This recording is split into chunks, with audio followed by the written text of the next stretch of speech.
Hi friends, இன்றைக்கி நம்ம என்ன பார்க்க போகிறோம் அப்படின்னா பிஎட் செகண்ட் செமஸ்டரில் உள்ள சைல்ட் ரைட்ஸ் அண்ட் ப்ரொடெக்ஷன் இந்த பேப்பரில் யூனிட் 1, அதாவது கான்செப்ட் ஆஃப் சைல்ட் ரைட்ஸ், அதை தான் நம்ம இந்த வீடியோவில் பார்க்க போகிறோம். இந்த வீடியோவில் என்னென்ன டாப்பிக்லாம் நம்ம டிஸ்கஸ் பண்ண போகிறோம் அப்படின்னா concept and definition of child rights. Child ரைட்ஸ்னால் என்ன, அதோட டெஃபினிஷன் என்ன, அதோட லாஸ் என்ன, அண்ட் அதோட ஹிஸ்ட்ரி என்ன, தமிழ்நாடு அண்ட் இந்தியாவோட ஹிஸ்ட்ரி என்ன, அண்ட் என்ஜிஓ என்னென்னலாம் இருக்குது, and historic treatment of children, and understanding child rights from the perspective of affected people. அதுக்கப்புறம் அதோட இம்பார்ட்டன்ஸ் என்ன, அதோட நீட் என்ன, அண்ட் யூஎன்சிஆர்சி அப்படின்னா என்னது, and MTG goals and SDG goals. இதை நம்ம இந்த வீடியோவில் நம்ம பார்க்க போகிறோம். சரி, வாங்க வீடியோக்குள்ளே போகலாம். கான்செப்ட் என்ன, அதோட டெஃபினிஷன் என்ன சைல்டு ரைட்ஸ்க்கு அப்படின்னு சொல்லிட்டு பார்த்தோம் அப்படின்னா, சைல்டு அப்படின்றவங்க ஒரு யங் ஹியூமன் பீயிங் தான். அக்கார்டிங் டு த யூஎன்சிஆர்சி, அதாவது United Nations conventions on the rights of the child, அதுபடி பார்த்தோம் அப்படின்னா ஒரு இண்டிவிஜுவலும் பிலோ த ஏஜ் ஆஃப் 18 நம்ம என்ன சொல்கிறோம் அப்படின்னா அவங்க ஒரு சைல்டாக தான் கருதப்படுவாங்க அப்படின்னு சொல்கிறாங்க. அண்ட் இது வேறு கூட படலாம். ஏன் அப்படின்னா எது மூலமாக டிஃப்ரென்ஷியேஷன் ஆகலாம் அப்படின்னா ப்ரொடெக்ஷன் மூலமாக, இல்லைனா எஜுகேஷன், லேபர், கிரிமினல் ரெஸ்பான்சிபிலிட்டி மூலமாக கூட வித்தியாசமாக இருக்கலாம், வித்தியாசப்படலாம் அப்படின்னு சொல்கிறாங்க. ஸோ எக்ஸாம்பிள் என்ன அப்படின்னா, ஒரு சந்தோஷ் சுப்ரமணியம் படத்தில் ஜெனிலியா சொல்லுவாங்க, எனக்கு ஓட்டு போடுற வயசு ஆயிடுச்சு, 18 வயசு ஆயிடுச்சு அப்படின்வாங்க. அப்போ என்ன தான் 18 வயசாக இருந்தாலும் she is consider as a child. Okay, so next பார்த்தோம் அப்படின்னா, நெக்ஸ்ட் ஒன்று ஹிஸ்டாரிக் ட்ரீட்மெண்ட் ஆஃப் சில்ட்ரன். சரி, சில்ட்ரனை பற்றி நம்ம பேசுகிறோம், ஆனால் இவங்களுக்கு என்ன ஹிஸ்ட்ரி? ஸோ இவங்களை இவங்களுக்கும் ஒரு முன்னுரிமை தரலாம், இவங்களுக்கும் ஒரு ரைட்ஸ் தரலாம் அப்படின்னு எப்படி யோசிச்சாங்க அப்படின்னு நம்ம கேள்வி கேட்டோம் அப்படின்னா, ஏர்லி சிவிலைசேஷன்ஸ் அப்போது எப்படி சில்ட்ரனை ரெப்ரசன்ட் பண்ணாங்க, எப்படி சில்ட்ரனை நினச்சாங்க அப்படின்னா ஒரு வேல்யூபிள் மெம்பராக தான் நினச்சாங்க, ஒரு valuable member of the community and future contributors to the society அப்படின்னு சொல்லிட்டு நினச்சாங்க. ஆனால் ரோம் மக்கள் என்ன நினச்சாங்க அப்படின்னா, அவங்க ஒரு ஃபாதரோட ப்ராப்பர்ட்டி தான் அவங்க அப்படின்னு நினச்சாங்க. யூரோப்பில் என்ன நினச்சாங்க அப்படின்னா, அவங்க ஒரு மினியேச்சர் அடல்ட்ஸ்பா அப்படின்ற மாதிரி நினச்சாங்க. 17th and 18th centuries vulnerable stage of life emerged. Okay, ஒரு வீக்னஸான ஒரு ஸ்டேஜ், குழந்தை பருவன்றது ஒரு ரொம்ப வீக்னஸான ஸ்டேஜ், அவங்களால ஒன்றும் பண்ண முடியாத ஒரு ஸ்டேஜு. ஸோ அதுலேருந்து தான் யங்ஸ்டர்ஸ் வராங்க அப்படின்ற மாதிரி 18th century அண்ட் 17th century சொல்கிறாங்க. நெக்ஸ்ட்டு ஜான் லாக், இவங்களை பற்றி நம்ம ஆல்ரெடி படிச்சிருப்போம். So he is the one who coined the term tabula rasa. ஸோ இந்த டபுலா ரசாவை இவர் பிளாங்க் ஸ்லேட் அப்படின்னு சொல்லியிருக்காரு. ஸோ இவர் என்ன சொல்கிறாருன்னா, என்ன நீங்கள் இப்படிலாம் பண்ணுறீங்க குழந்தைங்கள பற்றி, நம்ம குழந்தைங்களை எப்படி பராமரிக்கணும், எப்படி நம்ம பாதுகாக்கணும், எப்படி நம்ம வளர்க்கணும் அப்படின்னு சொல்லிட்டு நான் ஒரு புக் எழுதுகிறேன் அப்படின்னு சொல்லிட்டு ஒரு புக் எழுதினார். அந்த புக்கு ஒரு பேரண்டிங் ப்ராக்டிசஸை கொடுத்துச்சு. எப்படி ஒரு பேரண்ட்ஸ் குழந்தைங்கள அடிக்காமல் வளர்க்கணும், என்ன சொன்னால் பிள்ளைங்க கேட்பாங்க, எப்படி சோஷியலைஸ் ஆக வைக்கிறது நம்ம குழந்தைங்கள, என்னென்னலாம் குட் ஹேபிட்ஸ், என்னென்னலாம் பண்ணணும், என்னென்னலாம் பண்ணக்கூடாது அப்படின்னு சொல்லிட்டு ஒரு புக் எழுதியிருக்காரு. அது செம்ம பாப்புலர் ஆச்சு. அண்ட் நெக்ஸ்ட் ஸ்லைடில் 18th century and 19th century, இந்த 18th century 19th century அப்போது ரொம்ப ஃபேக்ட்ரிஸு, மைன்ஸு எல்லாமே ரொம்ப டெவலப் ஆன ஒரு இண்டஸ்ட்ரியல் ரெவல்யூஷனான அந்த ஸ்டேஜ் இது. ஸோ இந்த டைமில் என்ன ஆச்சு அப்படின்னா, குழந்தைங்கள கூட வற்புறுத்தி நீங்கள் ஏன்னா அந்த காலத்தில் ஆட்கள் இல்லை, அதனால் குழந்தைங்கள கூட ஃபோர்ஸ் பண்ணி ஒர்க் பண்ண வச்சாங்க. ரொம்ப ஒரு கடினமான வேலையை கூட குழந்தைங்க செய்யணும் அப்படின்ற மாதிரி செய்ய வச்சாங்க. அண்ட் ரொம்ப நேரம் வேலை செய்ய வச்சாங்க. அண்டு டேஞ்சரஸ் டாஸ்க் இருந்தாலுமே அவங்க குழந்தைங்கள வேலை செய்ய வச்சாங்க. ஆனால் 20th century தான் என்ன ஆச்சு அப்படின்னா, அவங்களுக்குன்னு ஒரு ரெகக்னிஷன் கிடச்சிது. சைல்ட் ரைட்ஸ்னு ஒன்று அமைக்கணும், சைல்ட் ரைட்ஸ்னு ஒன்று இருக்கணும், ஏன்னா அவங்களுக்கு ஒரு ப்ரொடெக்ஷன் தேவை அப்படின்னு சொல்லிட்டு 20th century நினைக்கிறாங்க. இந்த 1989, ஸோ இந்த இயரை மறக்கவே கூடாது. 1989 2 9 வருது. ஸோ அதனால் ஞாபகம் வச்சுக்கோங்க. The United Nations convention on the rights of the child. இது எப்போ ஆரம்பித்தது, எப்போ அடாப்டட் பண்ணாங்க அப்படின்னா 1989. ஓகே, ஸோ இதோட அவுட்லைன் என்ன அப்படின்னா, இதோட outline fundamental rights of children. Okay, so அவங்க வந்து சில்ட்ரன் வந்து எப்படி லைஃப்பில் வாழணும், அண்ட் அவங்களுக்கு என்ன ஹெல்த் தேவை, அண்ட் அவங்களுக்கு எஜுகேஷனில் என்ன ரைட்ஸ் இருக்குது, அண்ட் அப்யூஸ் அண்ட் எக்ஸ்ப்ளாய்டேஷன்லேருந்து அவங்கள எப்படி நம்ம ப்ரொடெக்ட் பண்ணலாம், என்னென்னலாம் அவங்கக்கிட்ட சொசைட்டிக்கிட்டேருந்து நம்ம என்னென்னலாம் ஆபத்துக்கு இருக்குது. ஸோ ஓகே, ஸோ இதுலேருந்து வந்து ஒரு லா மாதிரி வந்து உருவாக்குனாங்கன்னு சொல்லலாம். நெக்ஸ்ட் ஒன்று வந்து என்ன அப்படின்னா, physical vulnerability, cognitive vulnerability, emotional vulnerability. அதாவது ஒரு குழந்தைன்னா நம்ம எடுத்துக்கிட்டோம் அப்படின்னா, குழந்தைங்க ரொம்ப வந்து வீக்னஸ் தான். ஏன் அப்படின்னா அவங்க வந்து ஃபிசிக்கலாகவும் வீக்னஸ்ஸு, மென்டலாகவும் அவங்களால ஒரு பவர்லெஸ்ன்னு சொல்லலாம். ஓகே, அவங்களால வீக்னஸ்னால் அந்த மாதிரி வீக்னஸ் இல்லை, but they can't able to do. அவங்க வந்து ஒரு 50 கிலோ மனுஷங்கிட்ட போய் சண்டை போட முடியுமா, ஒரு 5 வயசு குழந்த இல்லை. ஸோ அந்த மாதிரி ஃபிசிக்கலாகவும் அவங்க வந்து வல்னரபிலிட்டியாக இருக்காங்க. அவங்களுக்கு சப்போஸ் உடம்பு சரியில்லைனா என்ன ஆகுது, அவங்களுக்கு அடிபட்டுருச்சுன்னா என்ன ஆகுது, ஒரு ஃபிசிக்கல் ஹார்ம் இருந்தால் என்ன ஆகுறது, அண்ட் அவங்களுக்கு less strength, accidents, abuse, neglect, இதெல்லாம் ரீசைலன்ஸ், இதெல்லாம் இருக்கும்போது ஃபிசிக்கலாக வந்து அவங்க வந்து வீக்னஸ் அடைகிறாங்க. நெக்ஸ்ட்டு காக்னிட்டிவ் வல்னரபிலிட்டி அப்படின்னா ஒரு நாலேஜ் படியோ, ஒரு மென்டல், ஒரு என்ன சொல்கிறது, நம்ம மூளை சம்மந்தப்பட்டது. காக்னேட்டிவ்னால் நம்ம மூளை சம்மந்தப்பட்டது.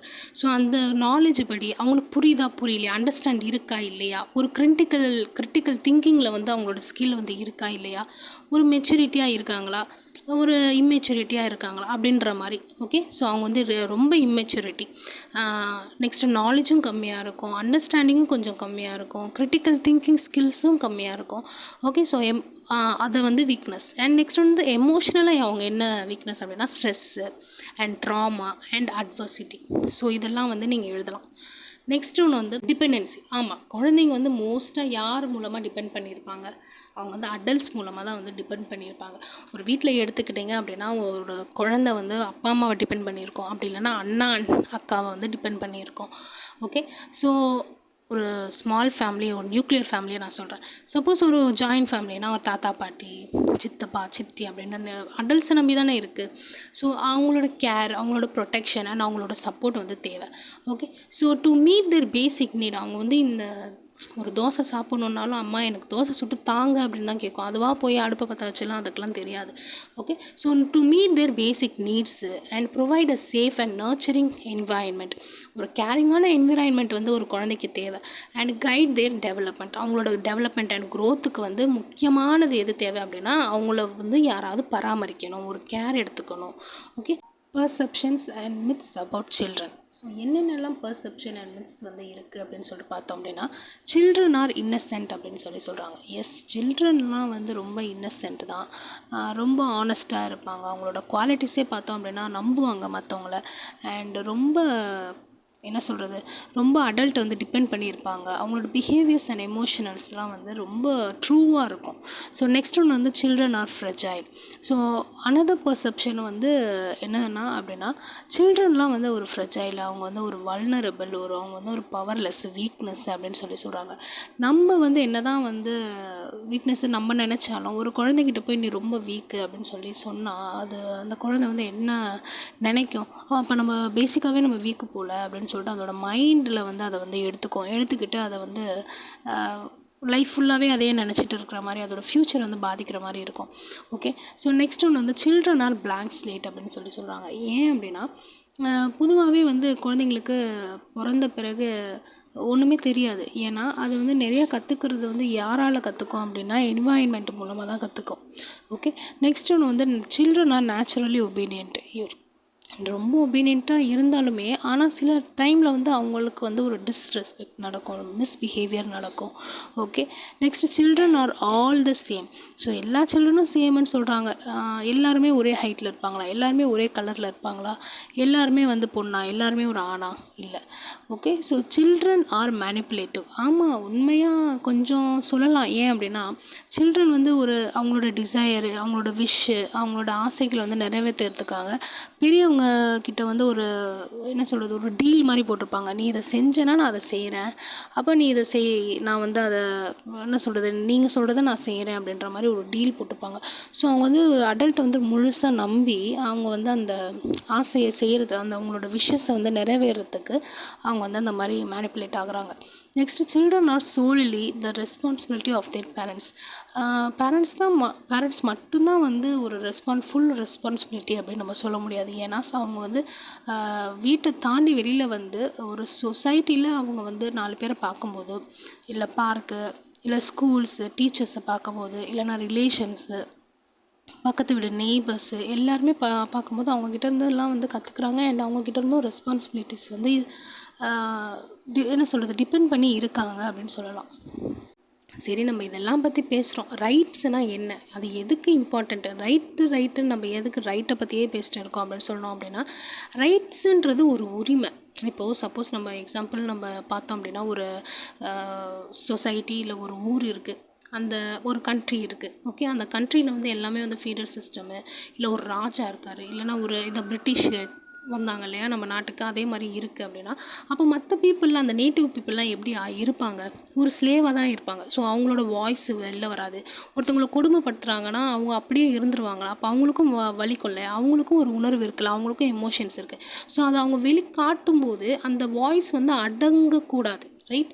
அவங்களுக்கும் ஒரு உரிமை இருக்குது அப்படின்னு சொல்கிறது தான் இந்த rights. So why are rights important? Yes, it is important because to voice out their feelings, emotions. அவங்களுக்கும் ஒரு சுதந்திரம் இருக்குது, அவங்களுக்கும் ஒரு ரைட் இருக்குது, உயிர் வாழறதுக்கான ஒரு ரைட் இருக்குது, அவங்களுக்கும் ஃப்ரீடம் இருக்குது, right to freedom, right to speak. Okay, so எல்லாத்துக்கான ரைட்ஸும் எல்லா மனுஷங்களுக்கும் இருக்குது அப்படின்னு சொல்கிறாங்க. Next human rights declaration. இது வந்து 10 மார்க்கில் கண்டிப்பாக வரலாம், 5 மார்க்லேயும் வரலாம். Human rights declaration.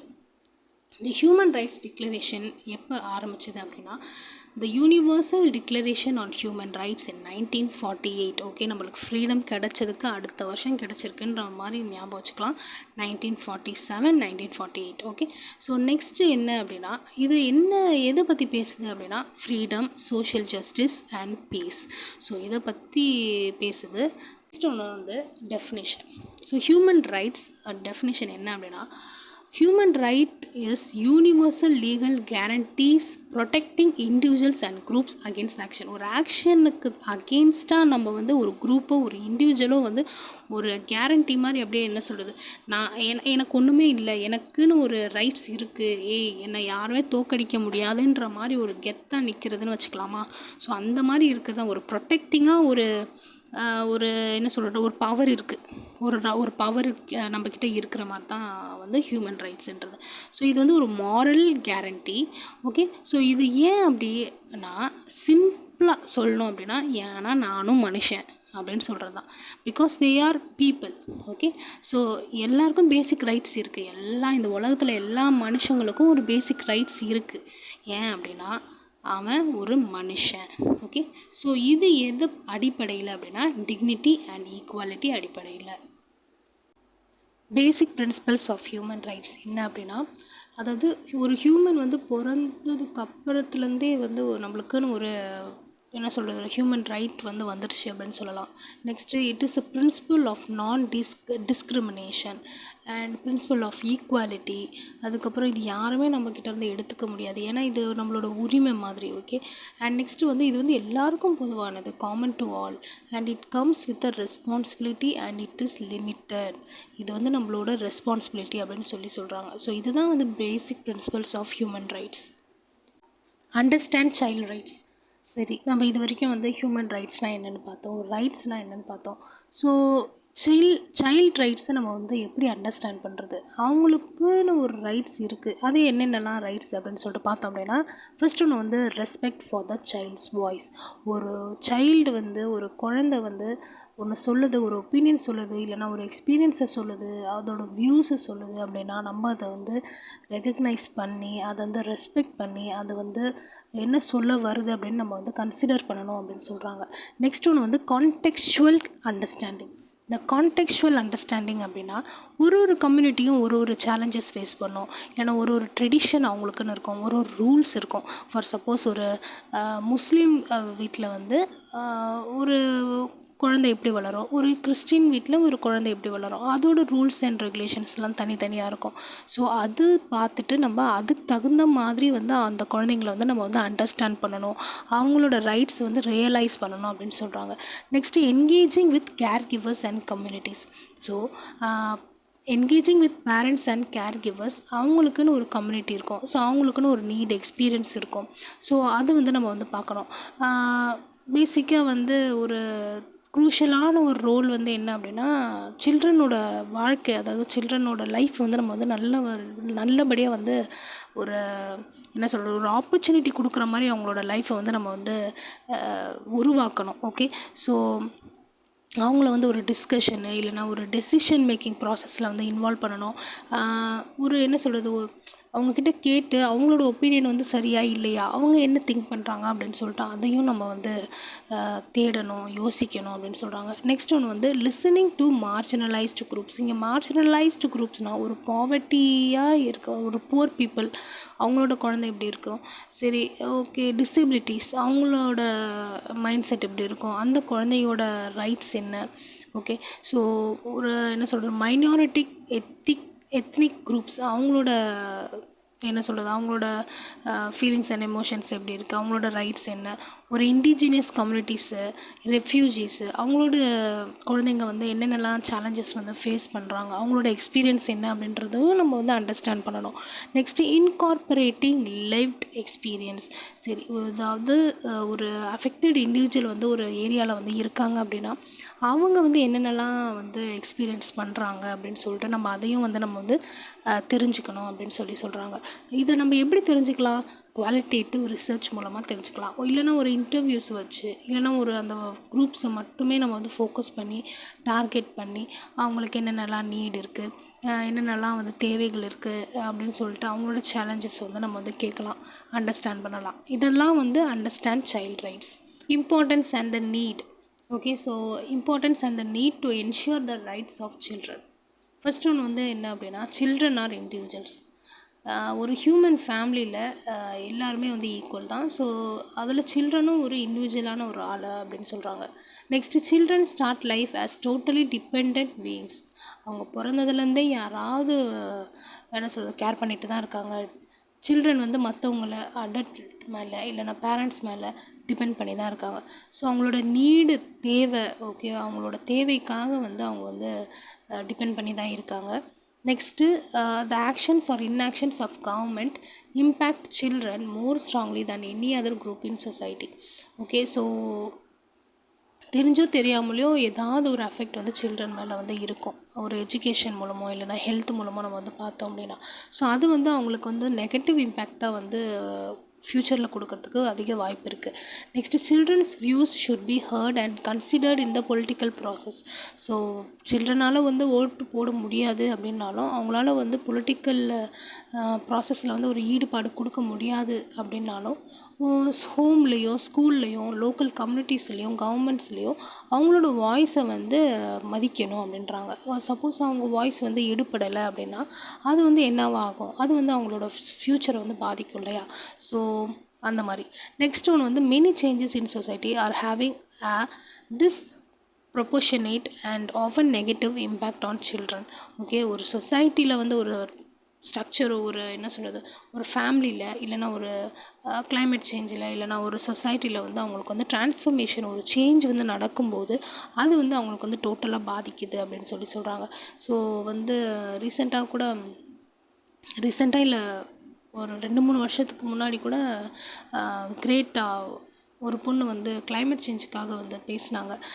அவ்வளோ ஸ்ட்ரெஸ் பண்ணி பேசினாங்க. அதாவது நீங்கள் இப்படி வந்து ஃப்யூச்சர் வந்து இப்படி நீங்கள் ஸ்பாயில் பண்ணிங்கன்னா எங்களோட ஃப்யூச்சர் வந்து என்ன ஆகுறது அப்படின்னு சொல்லிட்டு. ஸோ அது வந்து கிளைமேட் சேஞ்ச், ஒரு சேஞ்ச் வந்து ஒரு டிரான்ஸ்ஃபர்மேஷன் வந்து அங்கே நடக்கிறதுனால அவங்களோட ஃப்யூச்சர் பாதிக்குமே அப்படின்னு சொல்லிட்டு ஒரு வாய்ஸ் கொடுக்குறாங்க.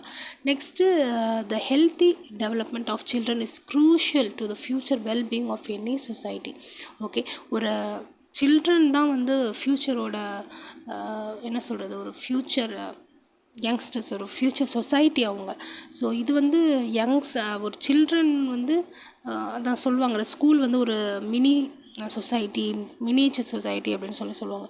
ஸோ அவங்க வந்து நல்லா இருந்தால் தான் நம்மளோட ஃப்யூச்சரும் வந்து நல்லாயிருக்கும். ஸோ அவங்களுக்கு வந்து ஹெல்த்து, நல்ல நியூட்ரிஷன், நல்ல சேஃப் வாட்டர், நல்ல என்வாயன்மெண்ட்டு, பொல்யூஷன் இல்லாத என்வாயன்மெண்ட் வந்து அவங்களுக்கு வந்து நம்ம வந்து கொடுக்கணும். ஒரு பாவர்ட்டி இல்லாத ஒரு சொசைட்டி வந்து நம்ம கொடுத்தா தான் ஃப்யூச்சர் வந்து நல்லாயிருக்கும் அப்படின்னு சொல்கிறாங்க. Next the costs to society of failing its children are huge. அதாவது என்ன சொல்கிறாங்க அப்படின்னா, சோஷியல் ரிசர்ச் படி என்னென்னா, ஒரு சில்ட்ரனை வந்து நம்ம வந்து அவங்கள வந்து அவங்களோட வாழ்க்கை, ஒரு ஃப்யூச்சர் டெவலப்மெண்ட்டை வந்து நம்ம வந்து தோற்கடிக்கிற மாதிரி ஒரு செயல்பாடு செஞ்சால் அது வந்து கண்டிப்பாக அவங்களோட ஃப்யூச்சர் வந்து ஃபெயில் ஆகும் அப்படின்னு சொல்கிறாங்க.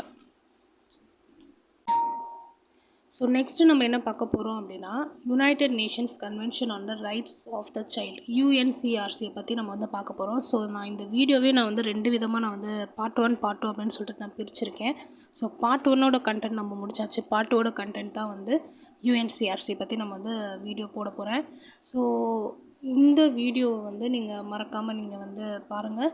அண்ட் தேங்க்ஸ் ஃபார் வாட்சிங். சப்ஸ்கிரைப் பண்ணுங்கள், கமெண்ட் பண்ணுங்கள், லைக் பண்ணுங்கள், ஷேர் பண்ணுங்கள். தேங்க்யூ.